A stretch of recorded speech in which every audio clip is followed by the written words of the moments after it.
Becoming is like, that's such a great fucking song, and the fucking drums, and just the, you don't, you know, what I liked about Vinnie Paul, what I liked about Pantera was, and I guess this kind of speaks to, you know, the groove aspect of it, is you always heard, you know, double bass in heavy metal, and it was like machine gun type kind of stuff. And Vinnie Paul would mix it up and use that double bass in a different way, and, you know, really just kind of turn metal drumming on its ear, and it brought so much to the rest of the music. And that was just one song. And man, this is fucking great.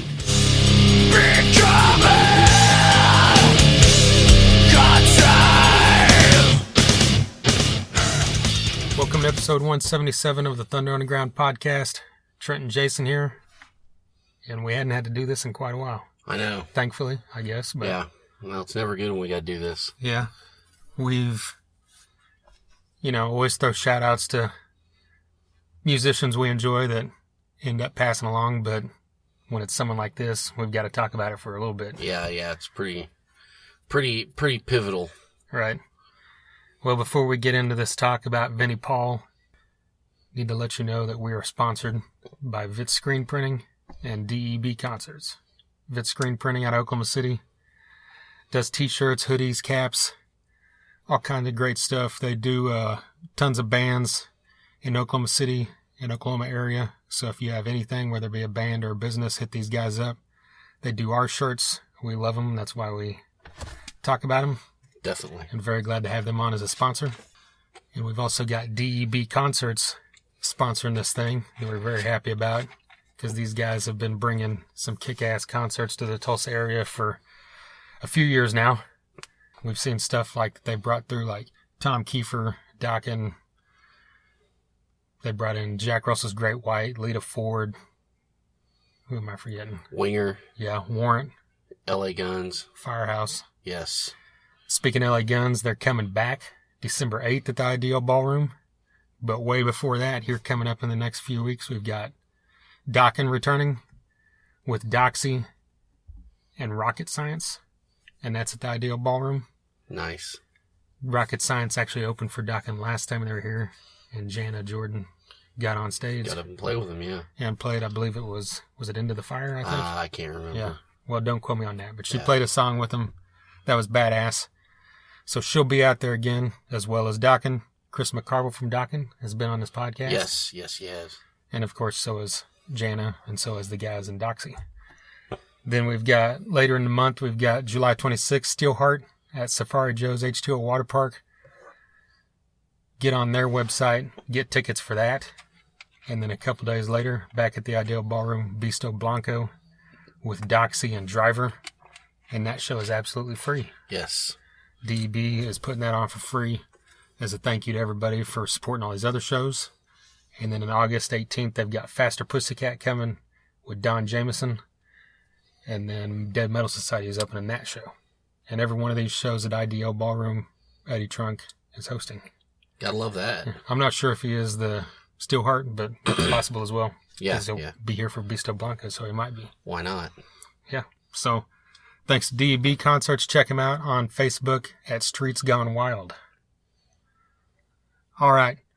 We mentioned it's probably been about 3 months ago now that we started started the process of doing these every album in a row things that we had done in the past year and a half, because they're all YouTube exclusive, and we thought we need to re-up these to the podcast. They're reissues, shall we say. Yeah. And around the same time, we also did Kiss and Alice in Chains. Those are actually on the podcast. Yes. But we re-upped Metallica, and that might have actually been the only one we've done so far, now that I say that. But well, we're doing this one. Yeah. And we've been talking about these other ones, which ones we're going to do next, and, well, there was an easy decision this week. Yes, for sure. For sure. So this Pantera thing we recorded, I looked it up. It was March of 2017. Okay. So about a year and a few months ago. Okay. So you're going to hear all that. We're going to talk in detail about Pantera. But here right now, we're just going to talk about Vinnie Paul for a few minutes. Yes. Because unfortunately, this past week, he passed away. Yes. So we now officially live in a world where there is not an Abbott brother in it. it's pretty sad once you really come to think about it. Yeah. Those were two bright shining souls in the metal world. Yeah. I think, and it's pretty sad to see that light go out again. Yeah. Not just shining in every sense of the word, whether it be musical ability, yes, or as a person, or as a champion for metal and music in general. Yeah, definitely. I mean, Pantera was one, if not the only band in the 90s that kept it going strong and kept it viable. Yeah. As in, demand and whatnot. So yeah, I mean, this is definitely, a sad day. Yeah. So, I mean, what can you say about this guy? Like, I can't remember exactly what we said in this thing coming up. I'm sure we talk about Vinnie Paul in here at points. Oh yeah. But the thing that stood out to me as not being a musician, so I don't hear things the same way a drummer would or the way you would as a guitarist, but it just always jumped out to me that the band as a whole, all four of those guys stood on their own, and they all stood out in every song. And obviously, if you're the best groove metal band ever, you've got to have the best groove metal drummer ever. That's right. To right that ship, basically. Exactly. And I mean, you notice that from the get-go. Every single song of every single album is tight as fuck and heavy as fuck, and the drums are always right there in the forefront of everything, as much as Dimebag or Phil or Rex. I agree. I think that for me, everything this guy ever put on tape was astounding. For me, when I really noticed it, when it really kind of took me aback, was Vulgar Display of Power. I mean, don't get me wrong, Cowboys from Hell is great, and there was still a lot of that on Cowboys from Hell. But I think just the sonics, the production of the drums made the drums sound like nothing I'd ever heard before. I mean, it was so tight, and it was so clear, and it was so loud without being, the dominant thing. And just, the way he gets into his pocket and his groove, was just insane, I mean, it wasn't just all about speed or ability. It was just about it was about balls. And right. Vinnie Paul had that in his playing. It really did. And, the drums on Vulgar Display just are insane. They're every bit as, of prodigy level as Dimebag Darrell is. Right. I really think. So, yeah, I mean, that's saying something right there. And, his bass rolls always got me. His double bass. I mean, and it's prominent throughout. When you hear him play, it's him. Right. Yeah. Another thing to point out non-musically is that this has been talked about well before he died, but anyone that goes through something like watching your brother get killed in front of you, exactly, and then be able to step up, because however long it took him before, I guess Hell Yeah was the next thing he did. However, I don't remember how long that space was, but to be able to get back on that stage, not just without him, but just in general, because you got to know that's going through your mind for a long time after that, and then to not only do that, but then to do it at a high level. Exactly. And I mean, he took another band that could have just been an afterthought in metal. It could have just been, it's a dude from Pantera and a couple dudes from Mudvayne. But here we are 13 years later, and they're as big as most metal bands out there. Yeah. Because he took that to the next level as well. Yeah, they've got their own following and they've got their own brand and everything. And I think, like you said, aside from his playing ability, he had that he had that knack for doing that. He not only did he do that, but he had restaurants, strip clubs. I mean, he did everything. And, I think he had a lot to do in the later years of Pantera and Damage Plan and Rebel Me Trouble. If I'm wrong, correct me, but it seems like he had a lot to do with producing a lot of that kind of stuff. And, So, I mean, his reach went well beyond just drumming. Right. And, he really was a Renaissance man, so to speak. Yeah. Well, he released the Dime Vision. Yes. Yeah, he did all that. Videos. Exactly. But, maybe that's what helped him get through that, is just the constant, not only doing stuff, but just, you could tell the guy lived life to its fullest. Yes, definitely. Even when he wasn't working. Yeah. He's, whether it's be partying or just hanging out or whatever, this guy didn't stop. That's right. And as cliche as it sounds, it's probably because he realized that's what he had to do to get through it, because that's what he always did with his brother. That's right. And the other thing to point out is, just like his brother, who was always known for being extremely personable. Yes. He's the exact same way. You don't hear, if you do, it's pretty minimal. You don't hear a crass word about anyone that ever met the guy. Mm-hmm. And I mean, that's evident in the last week since this happened, is anytime someone dies, you can look through Facebook or Instagram and there's a lot of posts if it's someone that's prominent. But this guy, it's like, I don't know if it's the people I follow, but literally I'm looking through Instagram and at like 50 posts and like 47 of them are Vinnie Paul. Yeah.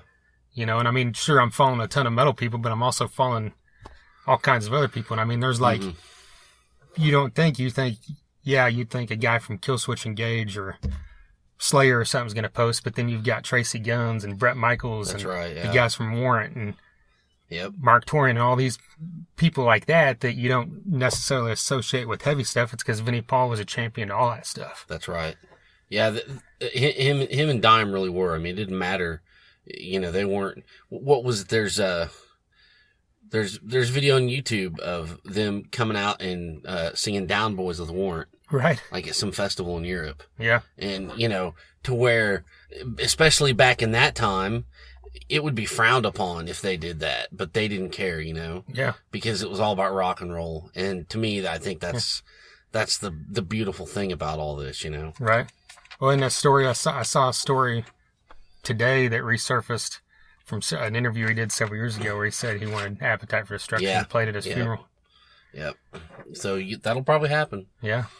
And, there's tons of great tributes out there, so just go look this stuff up. I know Phil Dimmel had a great one. Oh, yeah, that was a really cool one. I'm trying to think of one of the ones I meant to ask you if you saw was, did you watch Sebastian Bach's video? No, I didn't. It's literally, he went like live on Facebook the minute he found out when he walked off stage. Really? So it was like, it was super fucking raw. Yeah, it wasn't like, you can tell sometimes when someone does something and it's like, hey, I'm just doing this for a little press or whatever. But they were friends. So he literally walked off stage. You could tell he was dripping in sweat. And he said that someone just showed him on their cell phone that Vinnie Paul had died. And then he just went into it and he talked for like a minute and he was crying half the time. Really? And I mean, it's a pretty good, I mean, it's not good to watch, but you know what I'm saying? Yeah. It was pretty heartfelt. Yeah, pretty touching thing, I'm sure. Yeah. But yeah, you wanted to go back and mention Damage Plan because, that's another what if, if Dimebag hadn't died, would that have went to the level that Hell Yeah did, you think? I don't know. I think Pantera would have eventually gotten back together. Oh yeah. I mean, I know we talked about that. I think we probably could have got it. We probably would have got another Damage Plan album or two, but yeah, I'm fully sure that would have happened. Yeah, it definitely would have happened. So, and I really think that one day Vinny and Phil would have kind of made amends a little bit. Yeah, but we'll never know. Well, there's been several times over the last few years where Phil has said in interviews and stuff, he's completely open to that, and that's what he wanted to happen. Yeah. So it was all in Vinny's court, and it's just one of those things that whether it took you 14 years or 24 years, Well, in a situation like that, however long Vinny needs, that's what I mean. Is how long it needed to be. If he was still here and it took him another 10 years, and so be it. So be it, yeah. Anyway, what I mentioned to you the other day, there's no positive here, but the only positive is that people can shut up now about a Pantera reunion with Zakk Wylde. Just because that always, I'm a hypocrite because if it happened, I'd be there the first in line. But true, but I don't want it to happen or didn't want it to happen. But that's the same thing as saying, if Jimi Hendrix came back from the dead, we'd all be there. Of course we would, but it's not going to happen. And a Pantera reunion with Zach was never going to happen, and I didn't want it to happen. Well, yeah, that's what I'm saying. You know, and it really it bothered me that people kept bringing that up or people kept saying it. You know, yeah, it's just yeah. So, anyways, and then finally, Rebel Meets Rebel. Yeah, I mean, I listened to that today at the gym. I thought that had some well, I mean, we're talking about Vinnie here, but I mean, that was just a great fucking record. It was something that I don't know that really had ever been done before or a lot or that kind of thing. Not that I can think of. And you know, at least on record. And, you know, Pantera and David Allan Coe married those worlds pretty perfectly. So that was really cool. And, I always love going back and revisiting that album. Yeah. I remember when before it even came out, when it was announced, like it just totally blew my mind. Yeah, it's like, how's this going to fucking work? But it worked. Literally at that point, David Allan Coe is my favorite country artist ever. And then Pantera being one of my favorite bands ever. You know, I was so, like every kid of the 90s that lived through the Pantera years was so bummed they were gone. But then to think, okay, we got three of these guys, and without the singer, now we're going to have a freaking country legend fronting this band. Like, what's going to happen? And it lived up to, like you said, it lived up to the hype, you know? And then I saw David Allan Coe a few years later, and he played Nothing to Lose live. Oh, yeah. And it was one of the times he was actually good. It wasn't one of those shitty shows that he put on. Oh, my God. That's a total side note. But yeah, that's a total, that's for another time. It really is. But I feel, back to Vinnie, feel completely fortunate I saw this guy. I was thinking earlier, 10 or 11 times, because I saw Pantera 6 times, Hell Yeah 4 or 5 times. And then we were completely fortunate enough to be in the audience at Anthrax. Oh, my God. It was Trees, right? Yes. In Dallas in 99 or 98. One of those. And Dimebag and Vinnie Paul came out on stage and played Cold Gin with Anthrax. I know, that was one of the highlights of my musical fandom life. Yeah. Really, it was. And it was at Trees, so there's like a few hundred people there, if that. Yeah. It was like Anthrax during those lean years where it was John Bush, but it was my favorite time. Yes. You know, so I was more than happy to be there in the first place, but then to have these these two guys step out on stage. Wow. Yeah, it was fucking great. But yeah. So yeah. We're from there, you know. Yeah. Rest in peace, Vinnie Paul. That's right. So yeah, like we said earlier, this every album in a row thing is a thing we've been doing for a little while. Besides Pantera, we've got Metallica, Kiss, Alice in Chains, Ozzy, Van Halen, Megadeth, Motley Crue, Guns N' Roses. I think that covers it. So go back and check out on the podcast episodes a few of those, and then the rest of them are all YouTube exclusive, but here in the coming months, you should find them up here as well.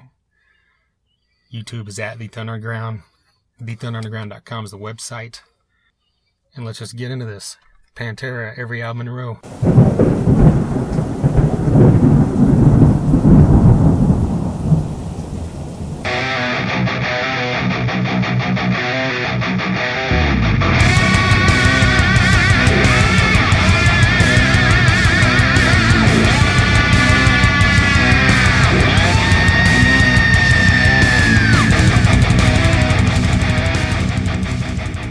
Offshoot thing we do where we do exactly what the title says and we pick a band and listen to every album in a row.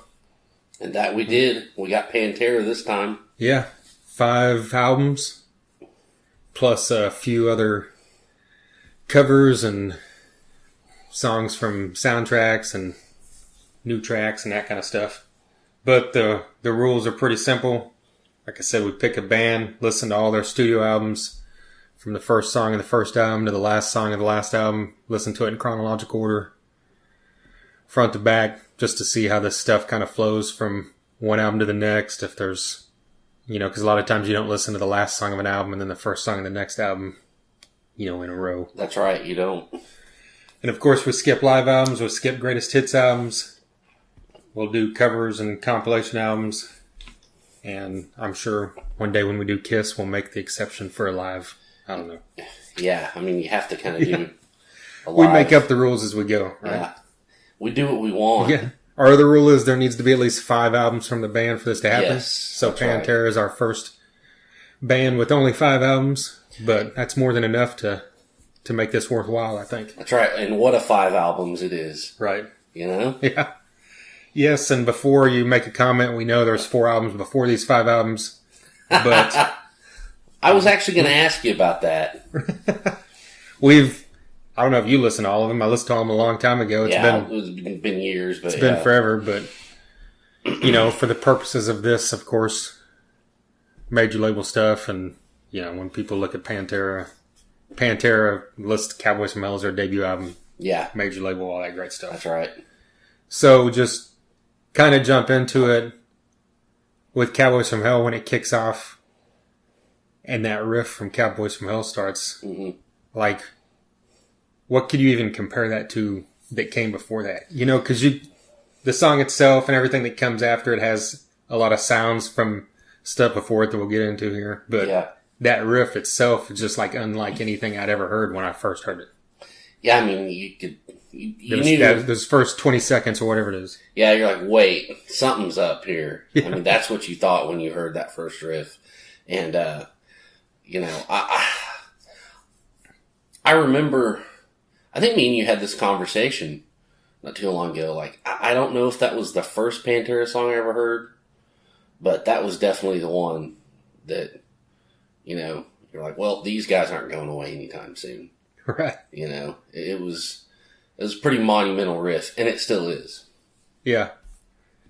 And this album, I kind of always thought of it as the bridge between what they were and what they became. I get that, yeah. Because they've still got a lot of the 80s metal vibe to them. They're not as, if you want to say they were glam or they were, more classic hard rock. Yeah. They had a little bit of that kind of flair to it, but at the same time, the heaviness had shown up, the thrashiness. That's right. Yeah, and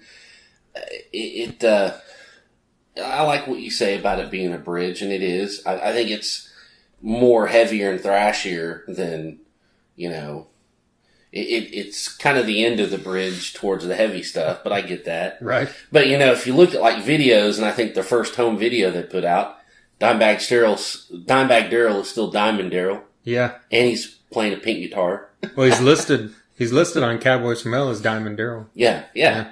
And, but, I mean, that is what it is. Getting into the album, I mean, it's such a, monumental record, and it's just got, domination and Cemetery Gates and, Primal Concrete Sledge. I mean, that's on top of Cowboys from Hell. That is, that's just songs that are going to, they're kind of timeless in a way. Psycho Holiday is my favorite Pantera song, but early off this album, sorry. And I think, it's not even a complaint. I think it's just an observation is, sometimes the guitar's a little thinner, a little more like, trebly. Yeah. But I think that was just the time. Yeah. And, you definitely hear the progression on the next record, but I mean, well, what about the voice? You think that was my next thing. He's got he carried that over. That was kind of part of the thing that bridged, I guess, because he was doing some heavy stuff, but nothing like what he would do later. And you've got all the Halford-y, Halford-esque, kind of screams. And, high register stuff that he didn't do like ever again. Yeah. And, so, and probably these days he probably can't. Right. But yeah, when you say Halford, Shattered jumped out at me, especially that's just straight up heavier Priest, Yeah. Because, Priest isn't a heavy metal band. I learned that from from Brent Hines Mastodon. People need to lay off that. It's just what somebody thinks. And I almost agree with him too. No, exactly. I'm kind of the same way. Outside like Painkiller or something, but that's for another. That's for another episode, Trent. Sorry, that was random, but yeah, like you mentioned Cemetery Gates. That had a huge, epic metal 80s kind of metal vibe to it. Mm-hmm. And of course, that's a classic, metal song now itself. Yeah. And Heresy, is another one that jumps out as just being real. Because a lot of times when people would throw Pantera as in that thrash metal group, when people would talk about thrash bands like years later. Yeah. And you don't really hear it except on this album to me. Everything later is just groove metal or just heavy metal or whatever. And heavy metal, I think. Yeah. I think it was funny. Back then, when they were coming out, people would call them power metal because it was powerful or whatever. But yeah. That's totally different from what power metal is. And right. I kind of look back on that and chuckle.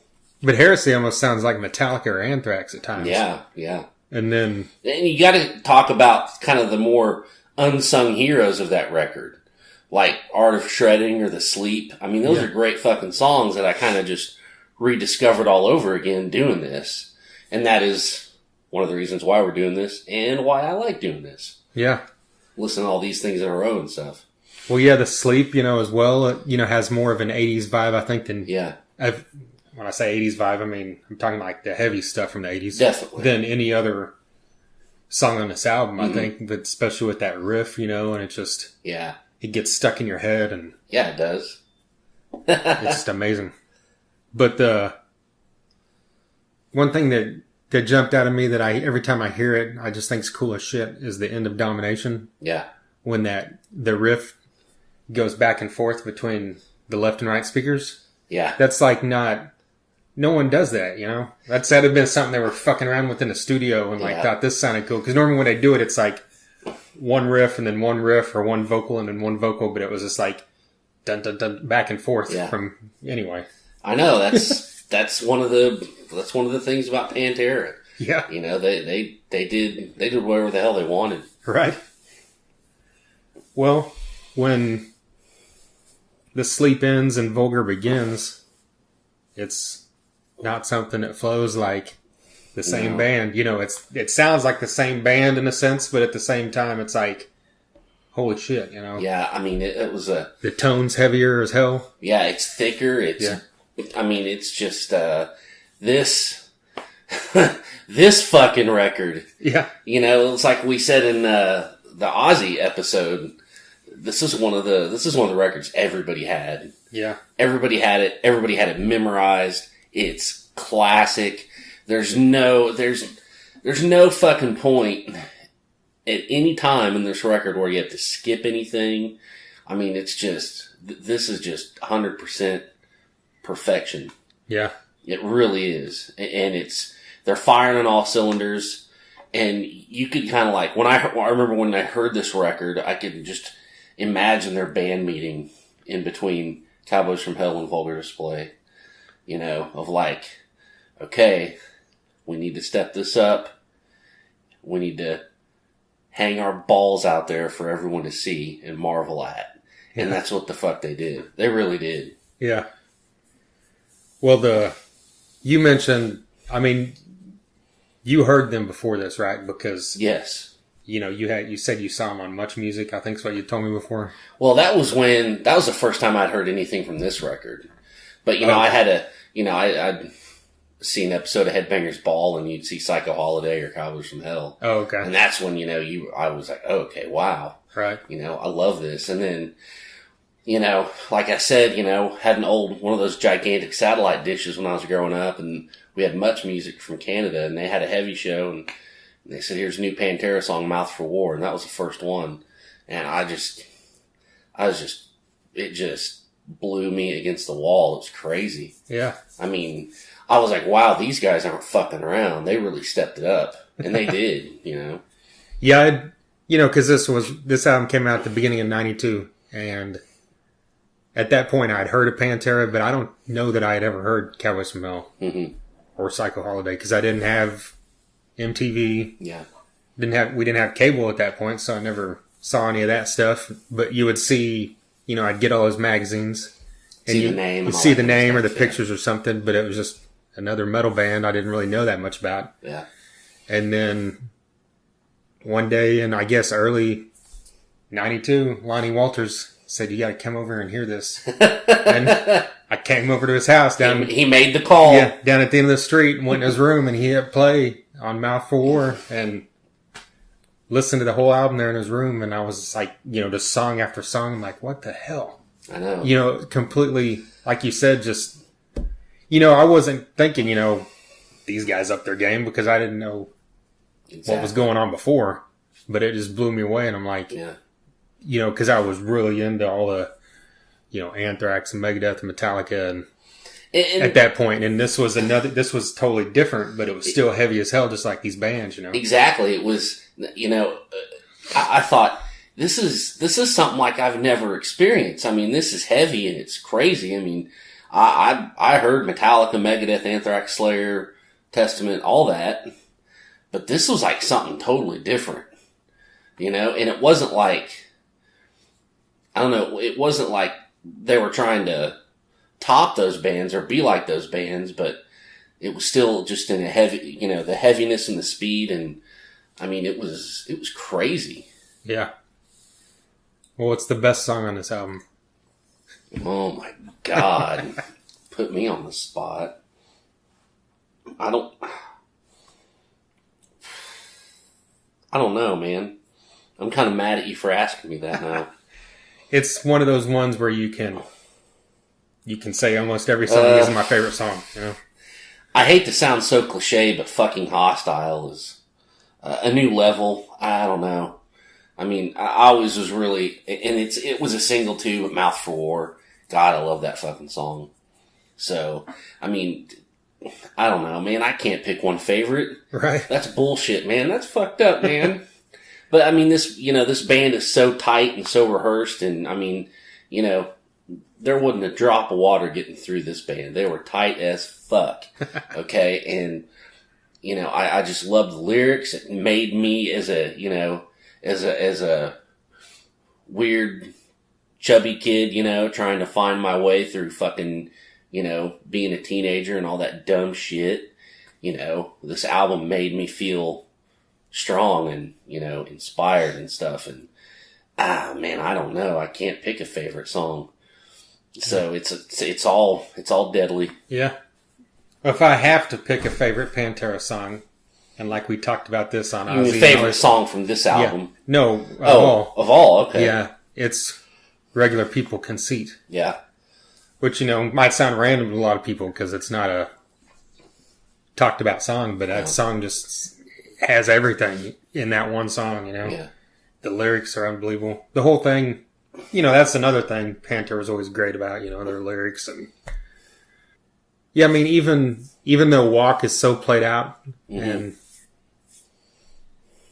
you've heard it a billion times, and you still hear it, and it's just like one of those things. Just like when we did this and heard Inner Sandman or Crazy Train, it's just like, well, fuck yeah, this is cool. It might not be as cool as A New Level, but it's still fucking great. It's, and what I think is so great about Walk, and I think why it resonates so much, is it's genius in its simplicity. Right. I mean, there's nothing to that fucking song, but it's brilliant. Yeah. So there you go. And another thing that I always thought was cool, I think it happens more on this album than other albums, but he did it throughout their whole career, I think. Dimebag, a lot of times would not have a rhythm track under the solo. Yeah. Which I always thought was cool because it's just like you're hearing it like you would hear it live. Because then you go see tons of bands that only have, have one guitarist. You go see them live and it kind of comes off different because there's no rhythm track under there, Yeah. So I just thought that was always kind of cool because it just gave it that kind of, that feel, Yeah. It's interesting you mention that because I've noticed that too. And, sometimes to me, when bands do that, it seems like it sounds thin or something. Sounds thin or sounds different, but it just sounded so perfect when Pantera did it. I think it's just because they were so good and they knew what notes to use and all that kind of technical stuff. And it was just really raw and just, just no frills. And that's what I loved about it. And, Dimebag Darrell's so fucking good. I mean, why would you need a rhythm track under that? You're not going to pay attention to it anyways, because Right. whatever he's playing is so amazing. Yeah. You know? So, I think that's a good point. But yeah, even like, This Love and Hollow, the two kind of quasi ballads, Yeah. Are just unbelievable songs. I remember hearing, This Love on the, on the radio, like real late at night. It might have been like Renegade Rock or something, if it was around here. But, and that was probably right after I'd heard it at Lonnie's house, and then eventually got it myself. Yeah. But, yeah, you kind of get out of lost for words, because it's one of those albums you just want to keep talking about, but you just keep repeating yourself, I guess. But yeah, it's, exactly. I saw him live on that tour at the end of '92. Yeah. And it was the first truly metal show I'd ever been to, I guess, because, before that I'd been to, Warrant, Guns N' Roses, and Stryper, and Tesla, and shows like that. Yeah. Of course, Guns N' Roses, huge arena show, and Warrant, and all that stuff, but Pantera was a true heavy metal, Yeah, it was. And going to that thing, it just kind of... I was already, a heavy metal fan, obviously, because of, like, those bands we mentioned earlier. But it just completely solidified everything with me, I think, when I saw it. And it was just so over the top, because it was like watching the shit, on TV or something. Or if you saw a clip from some crazy-ass metal show, because that's truly what it was. It was White Zombie opened, and this was before most people... Knew who they probably were. outside of the Northeast knew who they were. Yeah. Because I'm sure they were on Headbangers Ball by that point with Thunder Kiss or Black Sunshine, but they weren't a name that most people knew. And yeah, that show was in this little tiny theater thing in the fairgrounds that doesn't even exist anymore. Yeah. And they carried out, I forgot the number, but it was like 10 or 12 people. They carried them out to ambulances, because that's how intense the mosh was. Because I guess this place didn't know what they were getting themselves into, because they had folding chairs on the floor. Oh shit! Laid out, from the front to the back. Like everybody sat down in a single file, and they were, how they bolt those chairs together to make a long thing or whatever. And there was like a kind of a second level that was, raised up a little bit, like a half staircase, and you had to have a ticket to get on the floor, and I was could only go up to that rail. But as soon as, like, White Zombie, people were going a little crazy, but as soon as Pantera hit, people were, lifting those whole rows of chairs up and, trying to people were breaking them apart and just, throwing shit in the air. So they were fucking metal folding chairs. And, 8 of them hooked together, flying across the crowd. So people are getting hit in the head and shit. And then crowd surfing and falling on the chair, So that's why people were going out in ambulances. So, God, I wish I could have went to that show. I remember, I've heard the stories for years. Yeah. You and Thrasher. I wish to hell I could have went to that. And I don't went even because know what I was thinking. I won free tickets, It's like, it's one of those ones you knew, you had heard it was coming. You think, well, that'd be badass to go to. And then I remember I won tickets off the radio, and they asked me I could pick between Pantera or Melissa Etheridge. If you'd have picked Melissa Etheridge, I would give you shit to this day. Hey, and I don't mind Melissa Etheridge. No, not at all. But still, let me ask you this though: is that being one of your first, true metal, non-arena concert experiences?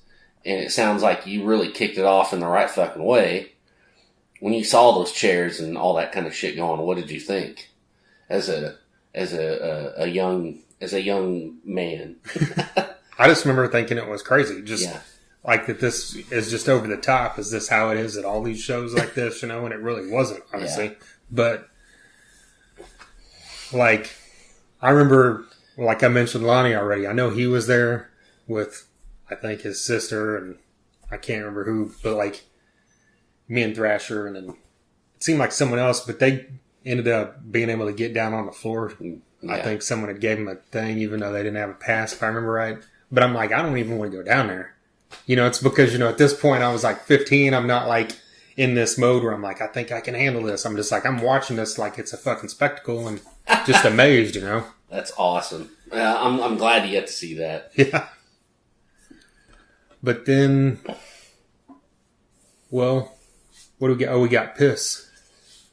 Is that before? Yeah, it was. It would be, wouldn't it? Yeah, because Piss came out on the 2012 20th anniversary remastered Of Vulgar Display of Power. Yes. And when that came out, Vinnie had said this is, you know, they had claimed this is the only Pantera song that existed, completed. That hadn't been released. That was never on an album or a soundtrack or anything. Yeah. And, you know, I guess that means there's pieces of other stuff, and if you haven't heard it, you gotta hear it. It's as good as anything on the album almost, I think. Yeah, it is. In one of the riffs in another song on Far Beyond Driven. Yeah, it's Use My Third Arm. Okay, gotcha. Like the riff that comes in halfway through that, and, you know, Piss uses it throughout. Yeah. And they just took it and used it for that since they didn't release this. And I like this better than I like Use My Third Arm. But they're two totally different things, really. You know, because this is more just straight ahead, a 3.5, 4 minute song that is catchy in your face. Yeah. Just like most of the stuff on Vulgar. Yeah, definitely. You know, and Use My Third Arm was more of kind of a drawn out kind of thing. Which kind of was the theme for, I think, the next couple records. Yeah. You know? But yeah, check out Piss if you never heard it. You like Pantera. I can't imagine you won't like that. Yeah, it's not anything bad. Right. Like a piss in the wind. By God. Well, Vulgar Display of Power came out. Yes, Far that Beyond came out. Driven. Far Beyond Driven came out in 1994. You motherfucker. 2 years later. This was the first ever heavy metal album to debut at number 1 on the Billboard charts. Yeah. And there was something else about it like that was, I thought was like a big deal. But anyway, when Strength Beyond Strength starts, it flows perfectly well out of what Vulgar sounded like. Yeah. The whole album, you know, they're still carrying on what they were doing. But even though Vulgar, I thought was, like we talked about, heavy, intense, all kinds of great stuff. Far Beyond Driven, I think, took it to another intensity level for most of the part. Yeah, it did. I mean, you know, I remember hearing it for the first time, and I mean, it's an amazing record. I think it's almost as classic and you know, as Vulgar. And really, it's kind of like Vulgar, like I said earlier. We all had it. Everybody had it. Yeah. You know, like I said before, from that line from Wayne's World, if you lived in the suburbs, you were issued it. Right. You know, and but it was a little bit more abrasive.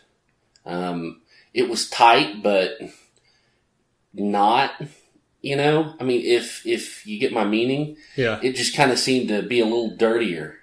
It almost makes me feel like maybe Phil had more of a hand in this. Yeah, exactly. That's what he was always doing after or away from Pantera, outside of maybe Down. But I mean, all his other stuff is kind of in that vein, and, you know, where it's looser, more raw and aggressive. You know, a song like "Good Friends and a Bottle of Pills." I mean, right. I got to think that's got Phil all over it, right? Right. You know, I mean, I could be totally wrong. I'm just talking here.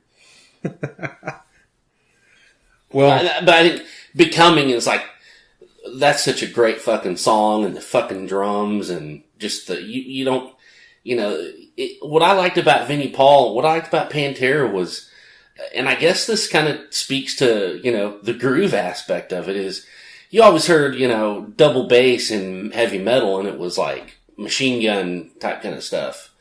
And Vinnie Paul would mix it up and use that double bass in a different way, and, you know, really just kind of turn metal drumming on its ear, and it brought so much to the rest of the music. And that was just one song where I was like, man, this is fucking great. That song really stuck out to me. Yeah, it's definitely one of my favorites on the album. It's like 3 minutes long, but it's got like this huge chorus and that guitar riff. And like you said, memorable as hell. Yeah, it is. Definitely. But the whole album is. Yeah. I think I'm Broken was the lead single. Yeah, I think you're right. That's as good as anything they've ever done. That never gets old. No, 5 Minutes Alone never gets old. Slaughtered was great. My favorite songs, my 3 favorite songs in the album are Becoming, Slaughtered, and Shedding Skin. Yeah. Yeah, Shedding Skin's insane. Because Shedding Skin's so, I don't even know how to say it, like, it's really different from most everything they had done to that point and even after, really. Mm-hmm. Just the sound of his guitar tone on that song was a little different, and it just jumps out, so to speak, and that's a cool as hell riff, Yeah, definitely. It gets stuck in your head as well. And that's the cool thing about Dimebag is his stuff gets stuck in your head as much as like a chorus from a singer, Yeah, definitely.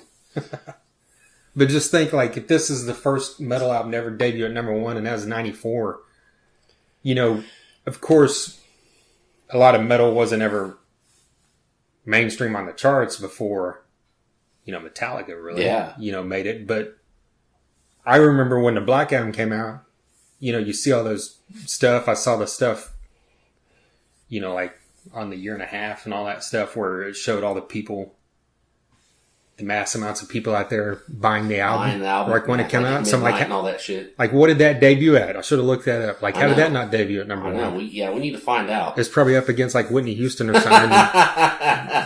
Debuted at number 2, I guess. Yeah. But yeah, Far Beyond Driven, like you mentioned, everybody had it, and a lot of times I'll hear people all the time say it's their favorite Pantera album. Oh yeah. So it's not even a question if there's no what's the word? There's no let up. There's no slag. We could have said that at the beginning, or I could say it at the end. All 5 of these albums, there's really never a drop off. No, there's not. And I don't know if it was after, in between Far Beyond Driven, or after that, is whenever The Badge came out on the Crow soundtrack. Yeah, I liked that song. Yeah. I hadn't heard that song in years going over this. It's a punk cover. I even looked up who did it, and the name escapes me now. Maybe that's why I should make notes like you. Fuck me. Right. But it's a great song. It's great. Yeah, it's a great soundtrack all around for the most part. Yeah, it is. It is. And was Cat Scratch Fever in between Vulgar and Far Beyond Driven? Yeah, I think. See, because that song is actually on like the Detroit Rock City soundtrack or something, but I think it was recorded way before that, around this time. On the list here, so I don't know. What do you think of their cover of that? I like it. It's great. Yeah. It's like, the odd thing is it sounds more, it's more true to the original than you would expect it to be. Yeah, exactly. That's exactly what I thought. It just sounds like hard rock. It sounds like they're playing Nugent. It doesn't sound like they're making it Pantera, Yeah. And the cool thing was, if you ever saw them live back then, a lot of times they played that in the middle of Cowboys from Hell. They did. I forgot about that. They'd play like a 30-second or a minute interlude thing of it, But so by this point, you'd seen them, because we saw them on the Far Beyond Driven tour. Yeah. With Typo Negative. Yes. It was amazing. Yeah. That's a bill you could never get back, but that'd be... Yep. Glad we got to see that for sure. That's right. That was since they debuted at number 1, and they went from clubs to arenas really quick. Yeah. Which is unusual for a metal band. Yeah. So they were in, they weren't giant arenas, but they were mid-sized arenas at that point. And forgot to mention Planet Caravan on Far Beyond Driven. That song just bugs the fuck out of me. Yeah. I'm sorry. I just can't... I know people go apeshit, and like you always see people talking about how much they love that, and even when it came on doing this, I'm like, I want to skip this. It's not that it's bad, I love the solo, that clean guitar thing he does, but I never even cared much for the original. That's and I love Black Sabbath, it's just a boring song to me. But it did them good because they're like, well, this is a big album for us. we can have it's a light, acoustic thing. It'll get on the radio, and it fucking did. Yeah, that makes sense because they got played the shit out of, at least around here, I know. Yeah, it wasn't a stupid decision to put that on there. Yeah. So when you go from Far Beyond Driven into the Great Southern Trendkill, I think what I said about Vulgar to Far Beyond Driven can be said the same thing again. It's like up to a little bit more. Let's go even. Let's get weird. Let's get, it's like, it's got this, that whole album's got this like rusty, like old, it's just got just a thing to it. It's just, it's so much more abrasive. And I don't like it as much as I do the other ones, but that doesn't mean it's not good. And I think for the time, that album really needed to be out because it was 1996 and you had a lot of really lame fucking shit going on. Yeah. And so this album was needed, and it kind of kicked a lot of things asses. Right. That needed their asses kicked. Yeah, I mean, with a lot of albums from bigger artists, or at least bigger to me, I remember like the first time I heard something, and I still remember the very first time I went and bought this at Best Buy on my lunch break from Cost Plus Baby Furniture. Oh my God. Hey, I got it the day it came out too. Yeah. And I get into I guess it was Dodge Daytona at that point, put this CD in, and that just opening. With that blast beat? Yeah, and him screaming, I was like, holy shit. It's like, it's Pantera. It's going to be heavy and it's going to kick ass, but just something about it. I'm like, yeah. Holy fuck, these guys are back, and it's only been 2 years. Well, yeah, and it's the Great Southern Trendkill. That's what it fucking needed to be, and it needed to be a insane blast beat with just screaming coming out of it, because everybody kind of softened up, or you had a bunch of new stuff coming out that was, dishwall and shit. Fuck that. Lit, whatever. Bullshit. And so they knew. Deep Blue something. Oh, Jesus. Fucking. That's why I'd like to think that's why they did this, and it needed to fucking be done. Well, yeah, even the lyrics to that song were about that. Yeah, exactly. But so just like going through some of the songs, Living Through Me, it's just got that classic fucking riff, I fucking love that song. 13 Steps to Nowhere is my favorite song on that record. Yeah. That's just a great fucking song. It's badass. Yeah, I love that one. And the riff and Suicide Note Part 2. Yeah. That fucking groove, was just like, that's one of his best riffs ever, in my opinion. And Drag the Waters had a great groove to it as well,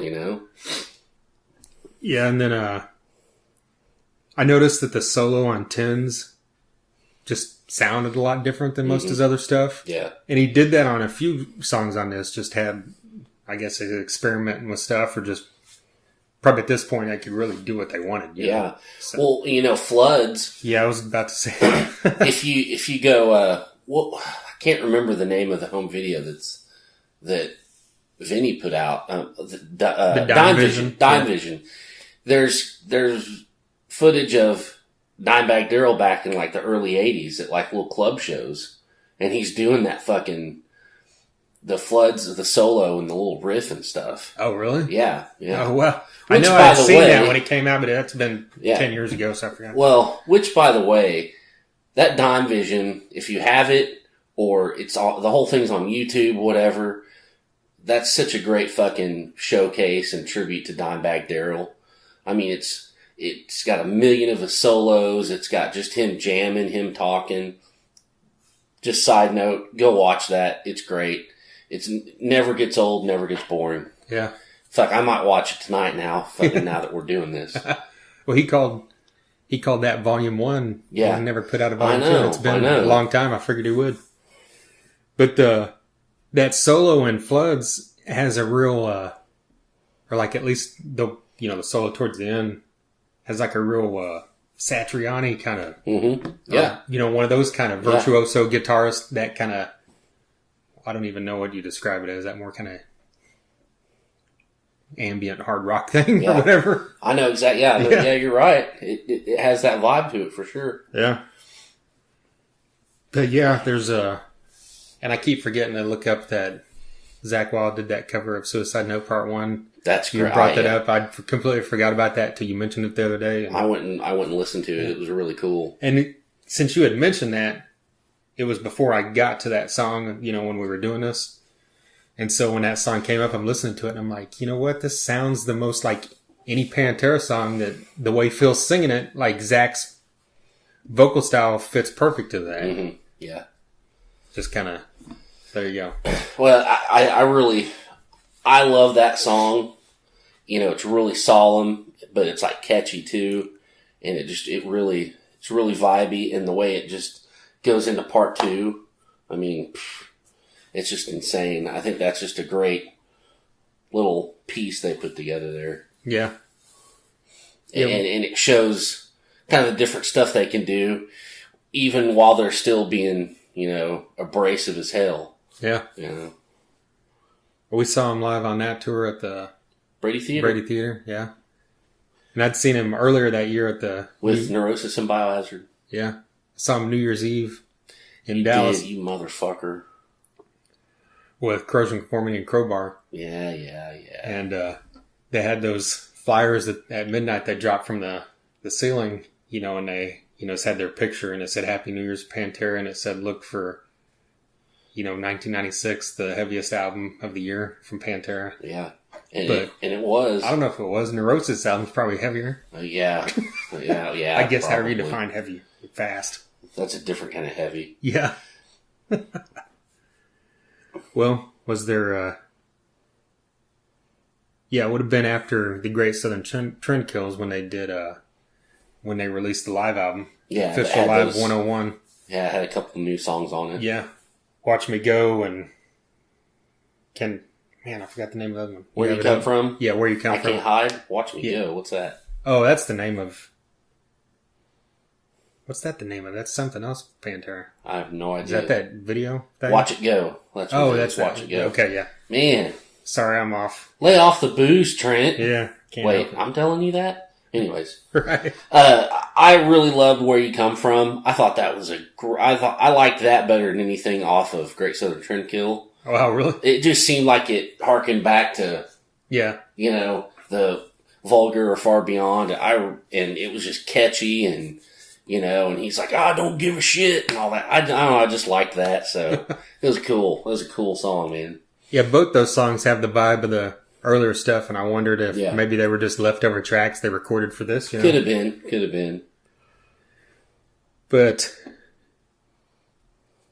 that's basically... Oh, and then they had the cover of Hole in the Sky from Nativity in Black. Yeah. Right? Can't go wrong with that. Yeah. You know? That's a great cover. Yeah. That's the difference between that and Planet Caravan. That's a great fucking song. So you don't really need to say much about that. Listen to it if you hadn't. Then Reinventing the Steel came out. This was the first time they had a bigger gap 4 years later. Yeah. In 2000. And I'll just say when this first came out, you know, I'm a huge Pantera fan. One of my favorite bands. Fanboy. Yeah. I fucking liked it, but it just didn't hit me as much as the previous 4 did. Yeah. And I always just kind of, I listened to it a lot, and then just like, as the years went by, I just didn't listen to it for a long time, because then anytime I went back to listen to Pantera, it'd usually be one of the first 3 albums, or maybe Great Southern Trendkill. And then when I eventually, years later, went back and listened to it, I'm like, holy shit, this is fucking great. What was I Yeah, I mean, thinking? it's a great record. I think, I think that I think that was when cracks were starting to show. Yeah. You know, personally with that band. And I don't know, it just seemed like it maybe came across in the music, because it just didn't have, you're right, it didn't have the umph sometimes as, you know, the other records did. I think it's a complete... I mean... What's the right word? Like, it's a complete great album. Yeah. But it's real front heavy, I think, if that makes sense. I get that. Yeah. Like, if this was a vinyl, side A Side- fucking rules, and side B's like, that's all right. That's pretty cool. Well, one thing about this record is when I want to listen to Pantera, I usually listen to this record. Oh, really? Because Nowadays, because it's short. You like short shit. I like short stuff, but also those, Vulgar and Far Beyond Driven and Great Southern Trendkill.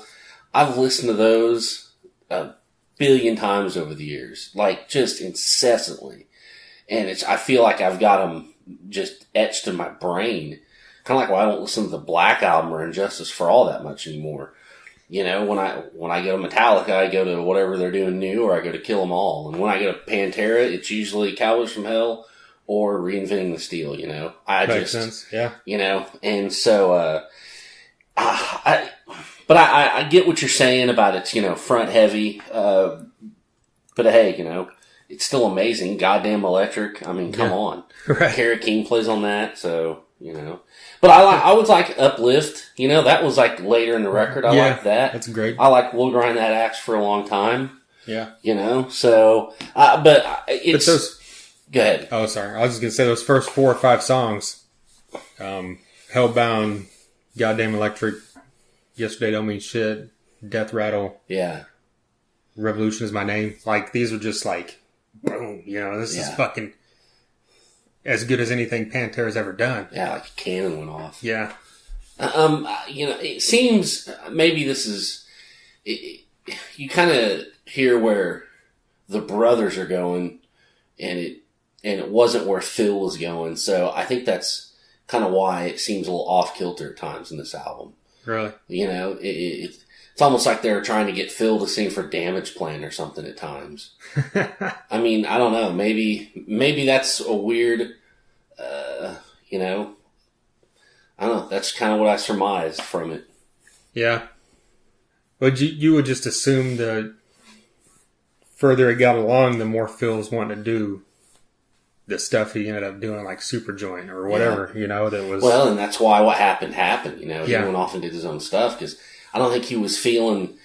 He was really into underground and hardcore and extreme, and brothers weren't, and Yeah. you could really feel that, and it, and that kind of brings me to something I was going to ask you is, had the worst not happened and we still had Dimebag today, you think they would have got back together and did something? Oh, absolutely. Yeah, I think they would have. But it's been 17 years now, absolutely. Yeah. But I do, but I think that, Damage Plan probably needed to happen. I think they did need a break. I think they would have went through what a lot of those bands that kind of took breaks went through was I think they would have realized we need to do this. Yeah. So I think they would have done stuff. I think it would have drug out a while, but I mean, I'm talking like a couple more Damage Plan albums, whatever. And like, we're talking like 2010 or 12. Yeah. I think at some point it would have been like, a while. Yeah. Okay, let's do this. Mm-hmm. And it would have been one of those scenarios where, by the time, like I said, we saw them in an arena, and then when the Great Southern Trendkill came around, they were in the big theaters, so it was a little bit smaller, but still good for a metal band. And then, I know I don't know where all they were playing on the Revolution, the Reinventing the Steel cycle, but I know they did that outdoor tour with Anthrax and stuff. Mm-hmm. So there was kind of up and down on the sizes of places they're playing, but I guarantee you if they had left, and got back together 10 or 12 years later, they'd have been in arenas again. Oh, yeah, they would have. Just because it had, people were clamoring for it, and you got a whole generation of people that never saw them live. Exactly. We were lucky it would have happened. Yeah. But the one thing that's obvious when you listen to all 5 of these albums is that these guys know how to pick a opening track. Yeah, they do. Like all 5 of them. Yeah. Cowboys from Hell, Mouth for War, Strength Beyond Strength, The Great Southern Trendkill, and Hellbound, are just all perfect opening tracks. Yeah, they are. And they're another, we say hashtag all killer, no filler. They're pretty much, there's not a song on this thing that, outside I was talking crap about Planet Caravan, whatever. But there's not really a song in their whole catalog that I dislike. Yeah. You're never going to hit skip. Right. Never. Yeah. Well, is there anything else? Like, one other thing I wanted to mention I always thought was cool. Especially, it was a little more obvious early on, but I guess that lended to how they, like the Cowboys album and stuff. The style of the music. Like, it was always cool how you could hear everything that was going on. Like, you could hear Rex. Like, you could hear his bass lines. Definitely. You could hear him later, but, it was one of those things that was just... Some bands, it just, their bass player's just there to keep the beat, I guess, with the drummer, and it just kind of blends in. But, like, there's guys like that where it's just like it's part of the music, and they make it stand out. And I always thought that was great how all four of them... this is one of those rare bands where there's the four guys that just excel at what they do and came together in this amazing chemistry. Like you talk about, like Van Halen form, those four guys are like... Yeah, exactly. There's you're never going to get that. Yeah, where there's four guys that are all four... Rex, who isn't like a huge mega rock star compared to the other three, but he's still... in the metal world, revered as huge, and he should be. Some of the parts, greater than the... and that brings me to one thing. I got two more things I want to say. One thing is, it's kind of dropped off a little bit, but forever you kept hearing about the rumors they're going to get back together and have Zach play. Cut that shit out. Yeah. I mean, just stop. That's never going to happen. There's never been any founded info that that's going to happen. It's always just rumors, and even some like news sites will like report on it. It's like, what the fuck are you doing? You're just trying to get people to click on your stupid little fucking site.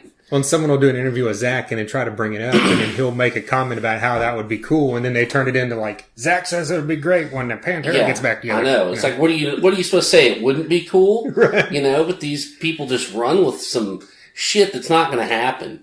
That, I've got a better chance of losing 200 pounds than there's a chance of Phil and Vinnie ever being in the same fucking room together. Okay? No, I think that'll happen. I don't think it will. I don't think that. I don't think it will. I kind of think it will, but it's like, in what capacity, who knows? But I mean, yeah, the thing that, I fucking love Zach Wild. He's one of my favorite musicians of all time. Yeah. In every capacity, not just guitarist. I'm talking about his solo stuff. Pride and Glory, Black Label, all that stuff. And, of course, Pantera is one of my favorite bands. So, yeah, that would be cool. But when you think about it, he's totally different than Dimebag, too. Mm-hmm. It's like, I'm not even a guitarist, and I don't know all this intricacies and all this kind of stuff, but I can just listen to it and tell you, sure, Zach could play it, and it would sound cool, but it's going to sound like Zach Wild playing Pantera. It's not going to sound like Pantera. You're exactly right. Yeah. You're exactly right. And it's just, it doesn't need to happen. Yeah. So it just doesn't. So yeah, there you go. Another thing I wanted to mention was, their home videos. Yeah. Their home videos were legendary. They did what no band had done up until that point. Every home video you bought was just a concert. Yeah. And maybe a few backstage things. Yeah. Where it was like, I guess Metallica did it a little bit with having, the 1.5 year thing. But, I mean, these guys didn't give a fuck. They'd show themselves, naked walking across the room, smoking fucking weed, all their hookers or their groupies backstage. I mean, you got to see Vinnie without a hat on. Right. You got to see Phil walk across the room naked and his 1.5 foot cock swinging everywhere. I mean, it's like, I remember watching this going, what the fuck is going on? They just don't give a shit. You see Kirk Winstein paint himself green, fucking run around and, break shit.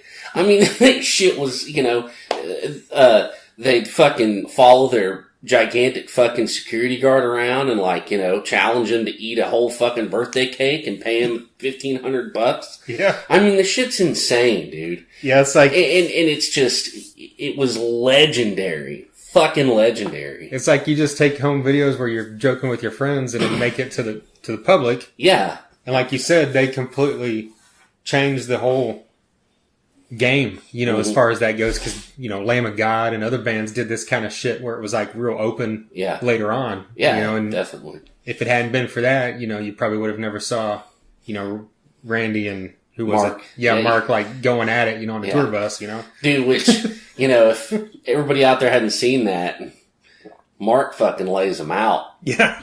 Pretty awesome. Right. Don't fuck with Mark Morton. He'll punch you out. Right. Well, we got anything else to talk about Pantera? I think we did it, man. Yeah. That was a good one. It felt good. I will say this just to piss you off. I met Dimebag Darrell, but you already know that. Thanks, asshole. Yeah. Appreciate that. I actually met all 4 of these guys at different points. Well, times. no, I met Vinnie at the same time I met Dimebag, but met Phil and Rex way before that, and you were with me, of course, when we met. Met Phil, yeah. That was pretty awesome. Yeah. I was pretty intimidated, but he was a pretty nice guy. Yeah, which was kind of a cool story to tell because yeah, it is. Actually. It wasn't a Pantera concert, and weren't even looking for him because we were at Machine Head with Neurosis and it was someone else. Machine Head, Downset, Neurosis, and fuck, man, I can't. Some other band. It was Machine Head and 3 bands that were on Ozfest. It was an Ozfest '97 off date. Picture it, Tulsa, Oklahoma, 1997, and it was the day before. I think so. Yeah, the Dallas show, and we were going to the Dallas show, but I'm like, can't miss this. Can't miss this. Yeah, exactly. And so, and I can't remember exactly how it came up, but I remember, there's people were saying stuff like, Phil's here because I think he was just, just wanting to hang out and drive around with the bands or something. Well, he's like a known like diehard Neurosis fan. Yeah. And then obviously at that point he was a Machine Head fan. I doubt he's much now. Probably not a big Machine Head fan now, but anyways. And so, we were like, oh, that's cool, And so I'm not kidding you. We're standing there. It was between bands. Me and you were standing there. Okay. And, you tapped me on the shoulder and like, look behind you. I look behind me and there's Phil and Selmo just right behind us. And I about shit. And we just went up to him and, Yeah.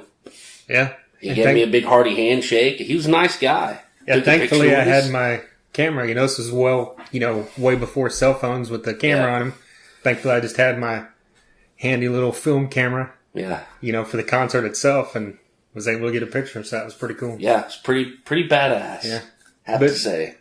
That time I met Dimebag, it was cool even though it was a short, couple minute thing. Mm-hmm. It's just like everybody says, he's just like gracious and like joking with everybody and he's like engaging conversations I noticed with people who weren't even like he hadn't talked to yet, before they got up to him. And then like I know I told you that this was also before I think I had film still, this was like 2004, I guess, or 3. The year before he died, I think, so 3. And I had a film camera with me, not a digital camera. And I had this guy take my picture. It was with him and Pat Lackman, the singer from Damage Plan. Damage Plan, yeah. And I just, thankfully, just happened to look, know what number that the picture was on, or how many pictures have been taken. And he gave it back to me as thanks, and I'm walking away and I look at it and it's still the same number. So the guy had fucked up and not took the picture. And I was like, oh fuck. I'm like, I'm not going to miss this. It's fucking Dimebag. You're going back. So I'm like, I'm just going to go back and do it again. And I go back up there and like, he's all joking. He's like, didn't you already get a picture? What do you need another one for? So then I explain the situation. He's like, oh, fuck that guy. Let's do this. And then like he's standing there and Pat Lackman's standing beside him with his arm and Dimebag like looks at Pat and he's like, what the hell are you doing? You had your, cause he had put his arm around my neck like he was choking me where you could see his Damage Plan tattoo on his arm. Yeah. And he's like, you had his arm around his neck. He's like, oh yeah, that was him, right? So he's just like constantly joking, shit, just like on those videos. So it was kind of cool. Yeah. That's awesome. But you went back for another picture. Hell yeah. Yeah. There you go, Pantera, every album in a row. Hope you enjoyed revisiting that, or if that's your first time checking it out, we appreciate it. Like we said, we've got those on YouTube from Kiss, Motley Crue, Megadeth, Metallica, Guns N' Roses, Ozzy, Van Halen, Alice in Chains, and Pantera. I think that covers them. I think so. And we've spoken about doing Faith No More. Yes. That was actually the next one we're going to do, and then now we've actually got in the works. We'll just announce it. It's not like it's going to fall through. We've got Stone Temple Pilots. Yes. With Brandon, the lead singer of Driver. Yes, he definitely he threw out a couple bands, and that's one we could definitely do. I think the three of us, so I think that would be one I'd like to, try to get going in the next day or the next one we do. I mean, right? Pardon me. Tomorrow. No. Tomorrow. It has to be tomorrow. Fuck voting. Fuck band practice. We're doing it. But the only one we've had that we had a guest on was Kiss, and we had CJ from Grind. Yes. And that turned out really well because as much as we like Kiss, he knows twice as much about Kiss as we do. So yeah. And just to have a third voice in as well is always cool. He was so smart on that subject. I felt like a fucking sixth grader back in math class, having to stay after school for, help because I couldn't do it. Right. That's how it was because his Kiss knowledge was way more vast. He's forgotten more about Kiss than I'll ever know. That's right. I mean, so yeah. But you remember that I told him that God Gave Rock and Roll to You Too was a cover, and he didn't know that. Oh man. So it made me feel good. You got one up there. Yeah. On old CJ. Well, we've also got an interview with the band Narwolf coming up. Yeah. They're coming to Tulsa in about a week and a half. And then we've got some other stuff in the works that we'll be talking about here soon.